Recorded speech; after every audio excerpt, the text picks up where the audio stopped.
Hello and welcome to pmclounge.com. Today we are discussing the plan resource management process. Now, if you are into reading articles rather than watching videos, then first link in the description will take you to a related article on this process over at our official website pmclounge.com. So first link in the description, very important, and second link in the description will take you to an entire playlist of every single video that we have done on resource management knowledge area. So two very important links, do check them out. Let's move ahead.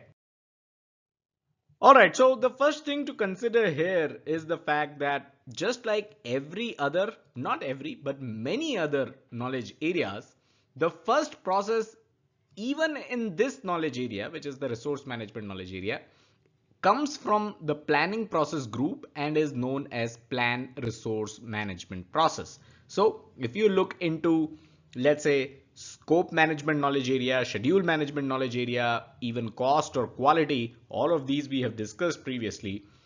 First processes in all these knowledge areas are some kind of a plan. Their output is some kind of a plan.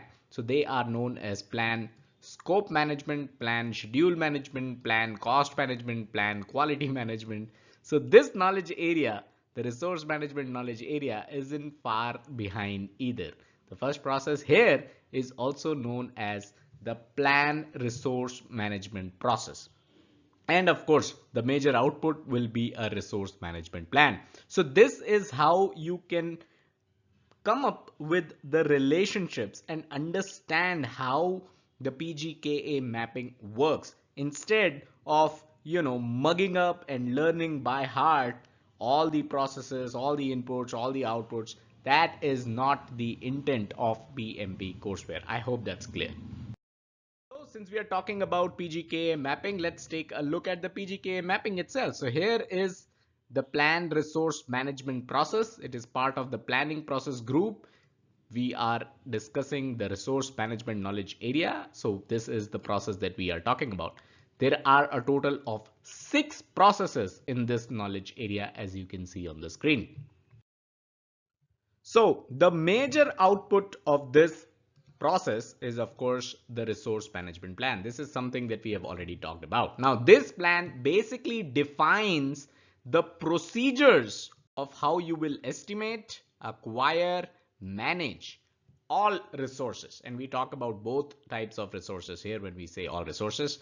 One is team resources, that is your human resources, and second is physical resources, which are non-human resources. So how are you going to estimate, acquire, and manage these resources, right? The procedure to do so is defined in this plan. Now, coming up with these procedures is exactly what the plan resource management process does. So you are basically sitting down with your stakeholders and you are coming up with the procedures of how you're going to estimate the kind of resources required for your project, how you're going to acquire those resources, how you're going to manage those resources. All that is discussed and planned out in this process. Before we move further, I'd quickly like to remind you, if you are looking to clear your PMP exam, we have a free study plan. Head over to pmclounge.com/PMP study plan and grab the free copy today. All right, let's continue our discussion on this process. So this process also establishes the approach and the level of management effort required to manage project resources. Remember, we talked about how you need to acquire the resources, how you're going to manage the resources, right? How you are going to estimate the resources. All that is part of this process, the planned resource management process. And how you're going to manage those resources, right? What will be your approach to manage those resources and what kind of effort, the level of effort required to manage those resources. All that is also part of this process. You're going to establish that as part of this process. Now, note that you may perform this process more than once, and this is very important because a lot of people see the PGKA mapping and they feel that these processes are performed once. That is not true. And planned resource management process is one such example where you may have to perform this process more than once. Another myth that people think and people have is that the processes written in the PGKA mapping are written in chronological order. That is also not the case. So I hope that's clear. So yes, this process can be performed more than once during the course of the project.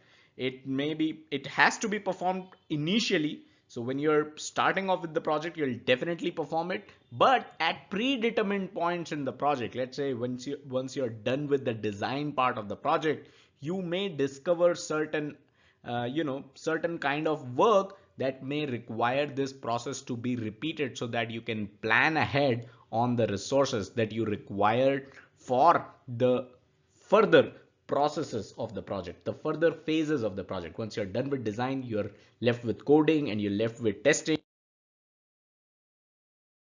Based on the design, you might find out that we need to perform this process again because we need more resources or even less resources.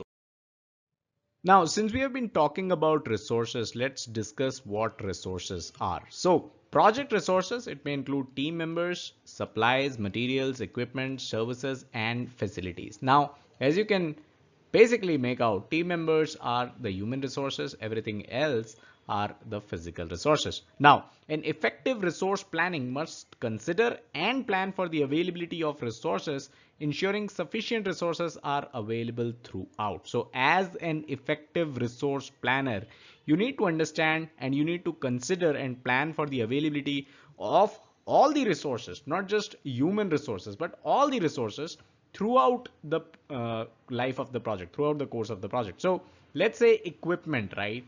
Now, let's say you are doing coding and you need a certain environment to perform that coding, and you need equipment to come up with that environment, right? To create that environment, you need equipments. Now, let's say you have defined 2 weeks for that coding, but in those 2 weeks, you realize that the equipments are not available when you reach there. And that basically takes your project schedule for a toss. So that is the reason why, as an effective resource planner, you need to make sure that these resources are available throughout the life of the project. Resources are obtained from either the organization's internal assets or procured externally. Internal assets could be human resources, right? Externally, you may hire subject matter experts, you may hire consultants. So, and this is just an example of human resources. Similar thing goes for supplies, materials, equipment, services, and facilities as well. Now, the question for the day comes in from this scenario. As a project manager, you should also consider the possibility of other and different projects competing for the same resources. Now, when that happens, and let's say your resources, other projects are competing for them, at the same time and the location, what would you do in a scenario, right? You need a certain coder, you need a certain environment, you need a certain experience, equipment, not experience, but some other project also needs it at the same time. What would you do in such a scenario? Let me know in the comments. I'll share a link. Actually, third link in the description will take you to a video where I've discussed this scenario itself.